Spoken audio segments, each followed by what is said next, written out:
Don't eat the ants. That was the first thing we were told. It was a bad infestation. Me and my buddy Mark were there to treat the place. We'd been working for our exterminator company since high school, 3 years.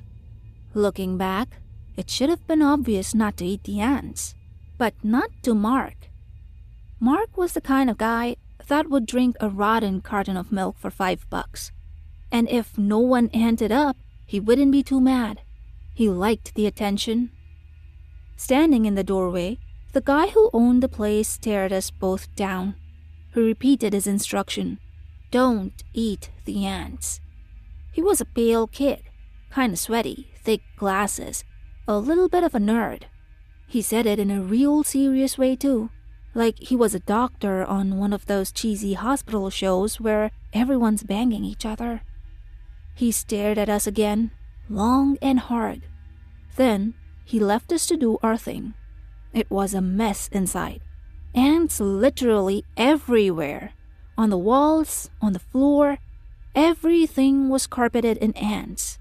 You couldn't walk without hearing a crunching noise, like leaves in autumn. There was a weird smell too, but it wasn't a bad smell. It was almost good, sugary, like cookies from the oven.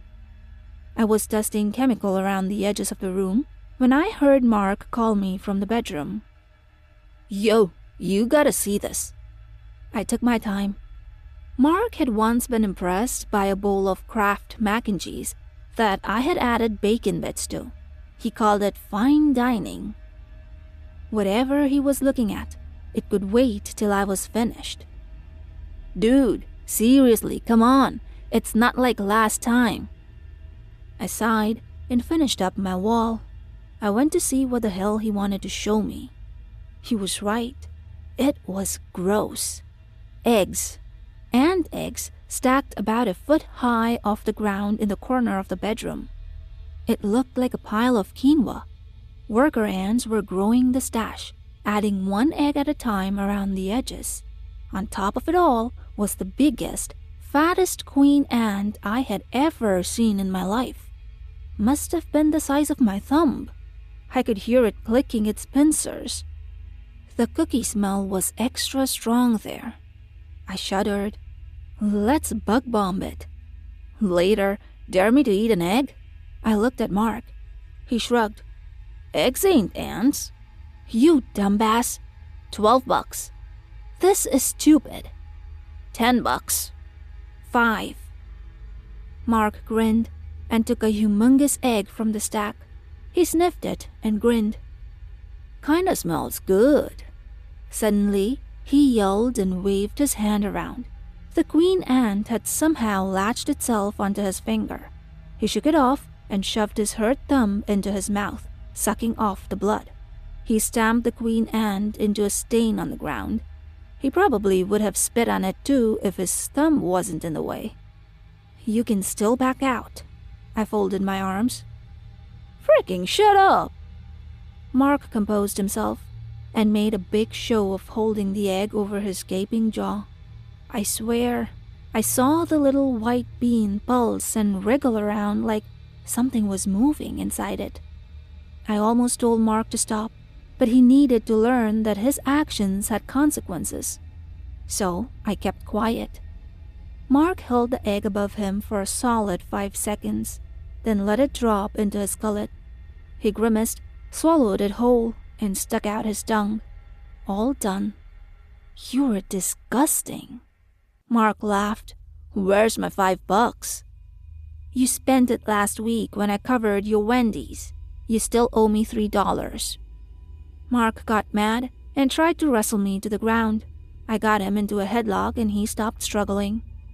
We finished up the job, dropped 2 bug bombs, one to do the job, the second for luck, and left our number in case they had any more problems. In the car, I got a whiff of sugar as Mark entered on the passenger side.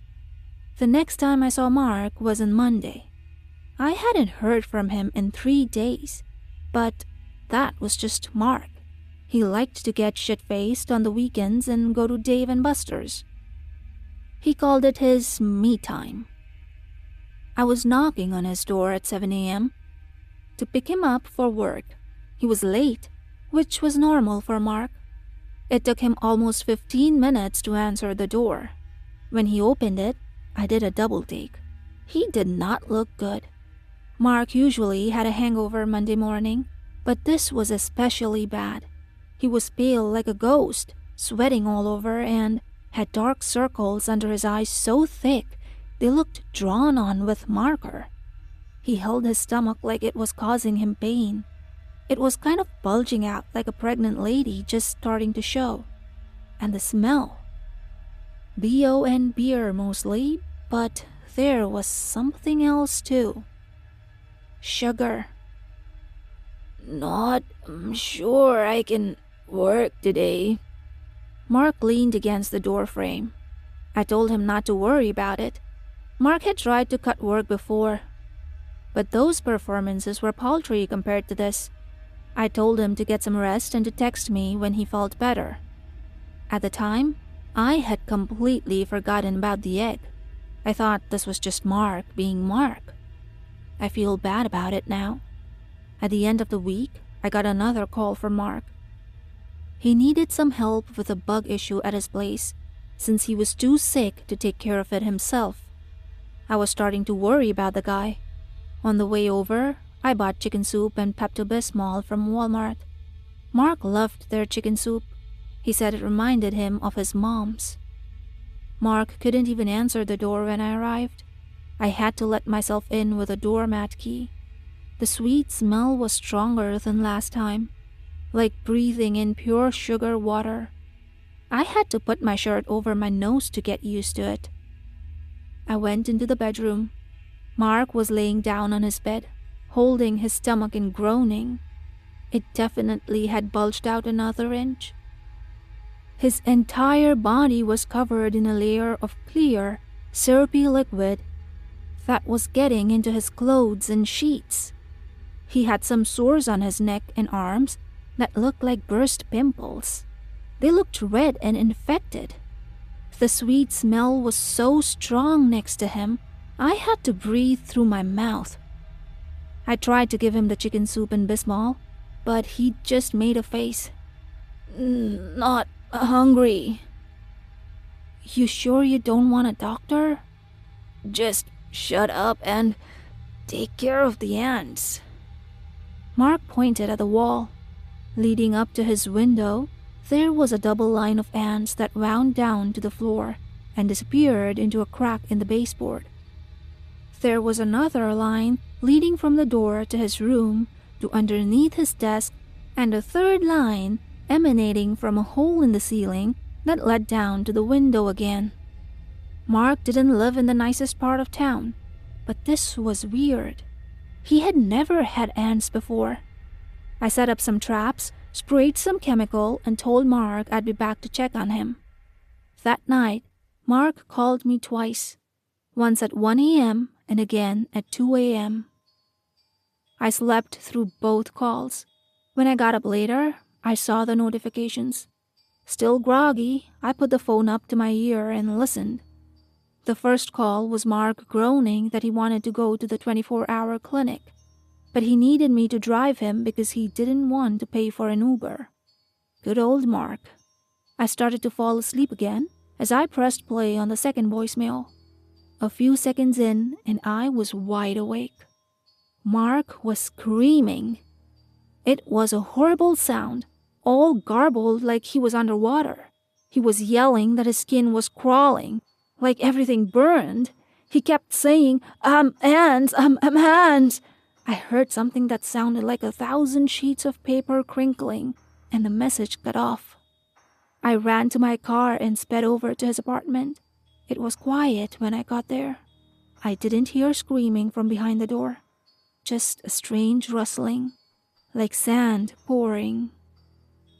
I unlocked the door with a doormat key and opened it slow and steady. Ants everywhere.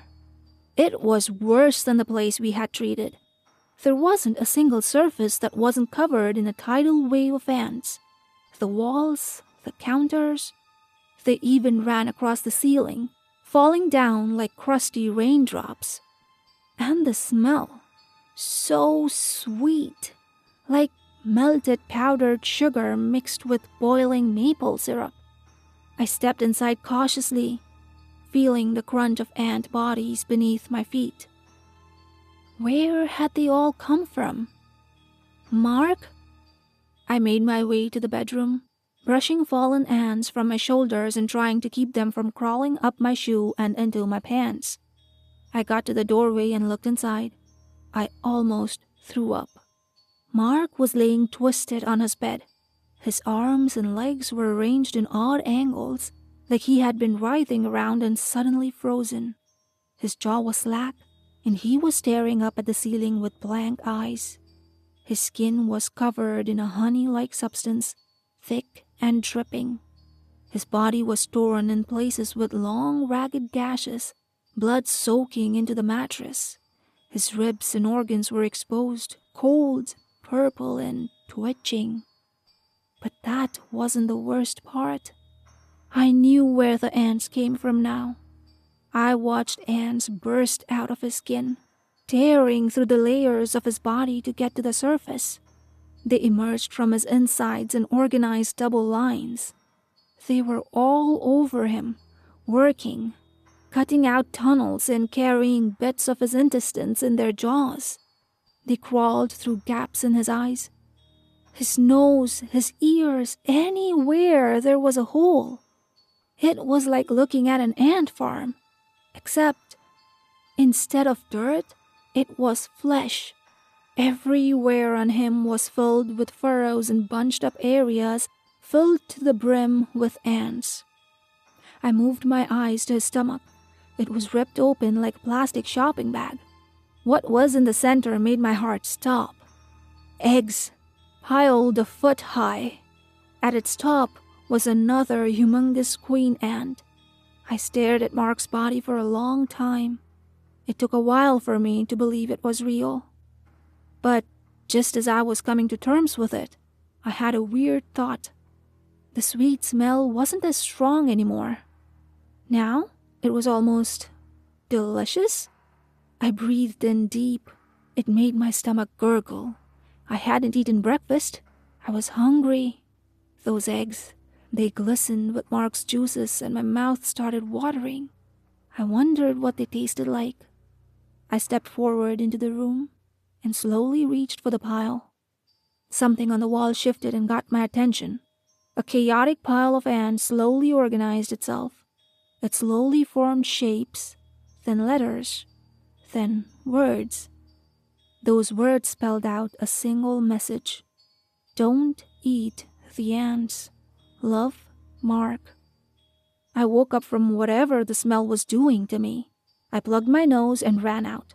Ants fell all over me as I went. One or two slipped into my mouth. They tasted like Grandma's sugar cookies. I almost swallowed. I spit them out forcefully and scraped off the gritty body parts that remained with my fingers. I got out the door, shaking my clothes and doing a stupid dance to make sure no ants stayed on me. It wasn't enough.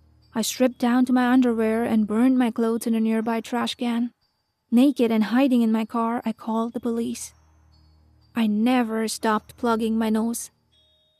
I had to convince the operator that I wasn't a prank caller. Eventually, the police came and took care of the whole thing. Another exterminator company came in and got rid of the ants. I wanted to quit my job, but couldn't. I wasn't exactly qualified for anything else, and I had bills to pay. I got over it after a while. Lots of bugs to kill other than ants. Things went back to normal. Kind of. My ant traps have been filling up kind of quick recently. Went through 2 boxes in a week. Might just be the weather though. It's getting cold. And sometimes I think I smell that sweet scent in my apartment. But it never lasts too long. I do breathe nice and deep when it happens. It's comforting. And I did notice last night a line of ants coming in through my bedroom window. Double file. They looked tasty. I'm sure it's nothing. The horror doesn't end here. So choose your next nightmare for more chills.